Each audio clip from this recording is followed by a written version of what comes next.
جب احد کی لڑائی آئی تو میرے محترم بھائیو، احد کی لڑائی میں پہلے مسلمانوں کو فتح ہوئی تھی، پھر اجتہادی خطا کی وجہ سے وہ فتح شکست میں تبدیل ہوئی اور صحابہ ادھر ادھر ہو گئے تھے۔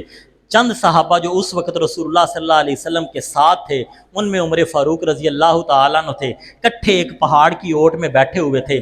سفیان نے اس وقت تک اسلام قبول نہیں کیا تھا، وہ آئے اور چکر لگایا اور دیکھا کہ نظر نہیں آ رہے، تو کہنے لگے اینا محمد، محمد کہاں ہے؟ حضرت عمر رضی اللہ عنہ بولنے لگے کہ بتائیں آپ صلی اللہ علیہ وسلم صحیح سالم ہیں۔ آپ نے فرمایا خاموش رہو۔ پھر کہا اینا ابو بکر، ابو بکر کہاں ہے؟ پھر کہا اینا عمر، عمر کہاں ہے؟ آپ صلی اللہ علیہ وسلم نے اشارہ، دو روایتیں مختلف روایتیں ہیں، ایک روایت ہے کہ آپ نے کہا تھا خاموش ہو جاؤ، اور ایک روایت ہے کہ اس وقت تقاضے کے مطابق سبھی خاموش رہے۔ پھر اس نے ابو سفیان رضی اللہ تعالی عنہ جو بعد میں ہوئے کہ او لو حبل، حبل کی جے، حبل زندہ باد۔ جب یہ نعرہ سنا تو عمر سے برداشت نہ ہوا، عمر نے خود ہی نعرہ مار دیا۔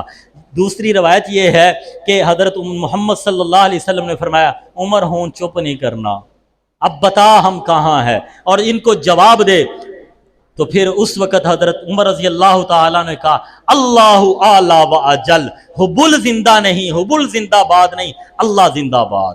نبی اکرم صلی اللہ علیہ وسلم کی بات آتی ہے، آپ کہتے ہیں خاموش رہو۔ ابو بکر کی بات آتی ہے، کہتے ہیں خاموش رہو۔